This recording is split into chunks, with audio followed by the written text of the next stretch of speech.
Welcome back to Poorly Educated Today in the News, where the news is moving so fast you need a seatbelt, a helmet, and one of them plastic grocery bags tied over your mirror. Today we got peace deals with fine print, cage fights on federal grass, voting offices getting raided, rocket billionaires turning into dragons, and history being edited like somebody spilled coffee on the Constitution. Segment 1. Hormuz is not a drive-through. The big foreign policy headline is that the United States and Iran are apparently inching towards some kind of peace agreement, which is comforting in the same way a raccoon inching out of your air vent is comforting.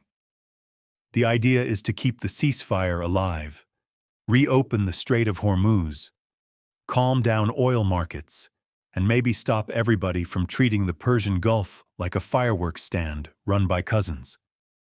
President Donald Trump says the deal is close and the shipping lanes are about to be open to everybody, which sounds simple until you remember Middle East diplomacy comes with 3 trap doors and a cousin in Qatar translating the receipt.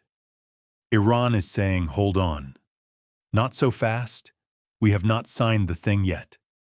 Which means America is already popping champagne while Tehran is still reading the warranty. And while one hand is waving a peace paper in the Middle East, the other hand is apparently launching military strikes in Venezuela against the head of Tren de Aragua. That is the foreign policy equivalent of patching a roof while also chainsawing a hornet nest. The administration is treating gangs, borders, immigration, terrorism, and military power like one big stew in a crock-pot. And maybe some of it makes tactical sense, but it also makes the hemisphere feel like the sheriff got tired of paperwork and bought a drone. The grounded part is this. Americans want security, cheaper gas, and fewer wars. But the government keeps selling that as a combo meal where every option comes with missiles.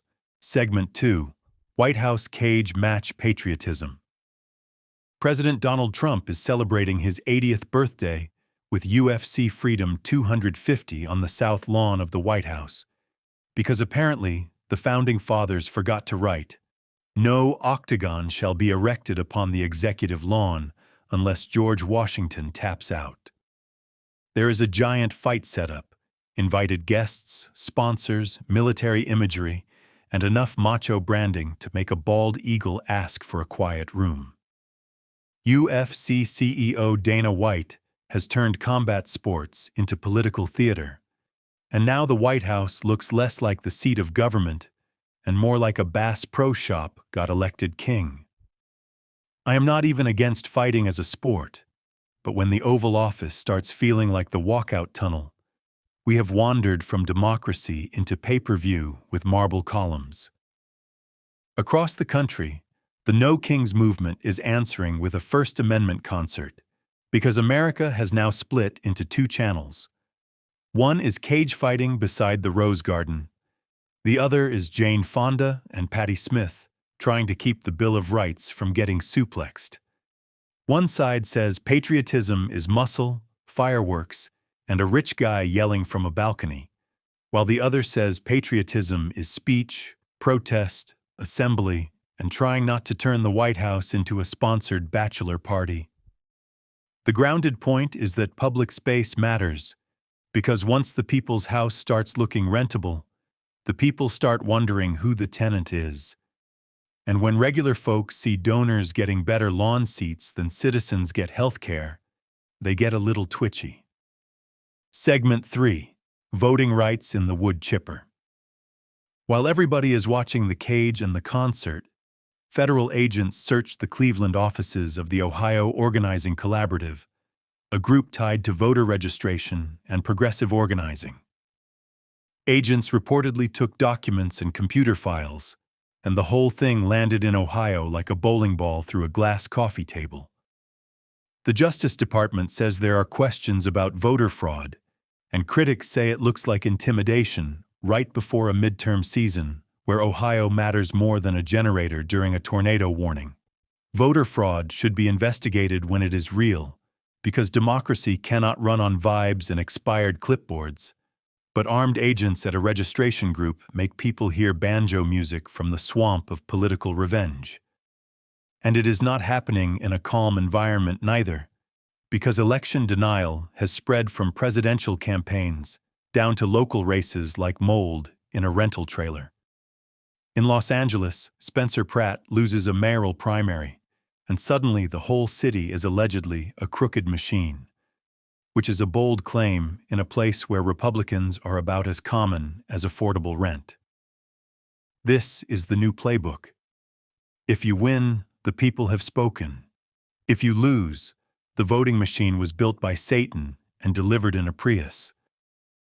The grounded problem is that democracy cannot survive if every loss becomes a conspiracy fundraiser, because you cannot keep telling voters the scoreboard is fake and then act surprised when they start throwing chairs at the referee.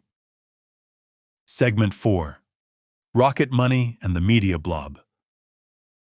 Now let us talk money, because apparently the economy is bad for everybody except the people who own the sky. SpaceX went public in a historic offering, the stock jumped, and Elon Musk crossed into trillionaire territory, which is not a wealth bracket so much as a weather system. Regular families are debating whether eggs count as luxury items, while one man is stacking rocket money high enough to wave at satellites he also owns. SpaceX does important work, but when one private company becomes central to national security, communication, and the future of orbit, the government starts looking like a renter in its own launchpad. At the same time, the Justice Department approved the Paramount Skydance and Warner Bros. Discovery merger, which means the media industry is doing what every dying small town did with banks: become one giant building with 3 logos and no one answering the phone. CBS, CNN, Warner, Paramount, streaming, cable, movies, and news are getting mashed together like leftovers in a casserole nobody asked for. Executives call it synergy, which is business language for somebody you like is about to get laid off. Pair that with trillionaire space power, and you got America's future looking like 5 companies in a trench coat pretending to be a free market. Segment 5. History with whiteout and basketball confetti. The culture war is also chewing on public memory like a dog with a stolen pork chop. A federal judge ordered the Trump administration to restore National Park Service exhibits that had been changed or removed, including material about slavery, climate, native history, labor, and other parts of America that cannot be covered up with a patriotic beach towel. Around the same time, workers removed Trump's name from the Kennedy Center after court fights over whether the place could be rebranded like a hotel lobby.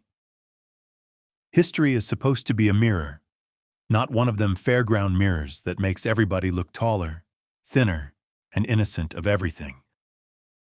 And then, because this country is emotionally unstable but occasionally hilarious, the New York Knicks won their first NBA title in 53 years and gave the nation one night of yelling that was not about subpoenas. Jalen Brunson drops 45. New York loses its mind, and suddenly everybody remembers sports can still create public joy without a congressional hearing attached. That is the whole American contradiction in one news cycle. Courts restoring history, politicians branding monuments, billionaires buying the horizon, voters getting nervous, and Knicks fans dancing in the street like Moses just crossed the Hudson. The grounded truth is we are not short on patriotism. We are short on trust. And trust is hard to rebuild when every institution is either selling tickets, hiding records, merging departments, or asking you to believe the scoreboard only counts when their team wins. In conclusion, today's news looks like somebody dumped a civics class, a stock market, a cage fight, and a World War briefing into the same washing machine and hit heavy spin. We got a possible Iran deal that might calm gas prices, A White House fight night that might break everyone's brain, federal election drama that makes voters nervous, corporate mergers big enough to block the sun, and history itself needing a court order. America is still loud, rich, powerful, creative, and occasionally able to win a basketball championship. But right now, it is also acting like a pickup truck with a rocket engine, no brakes, and a bumper sticker that says, "Trust me."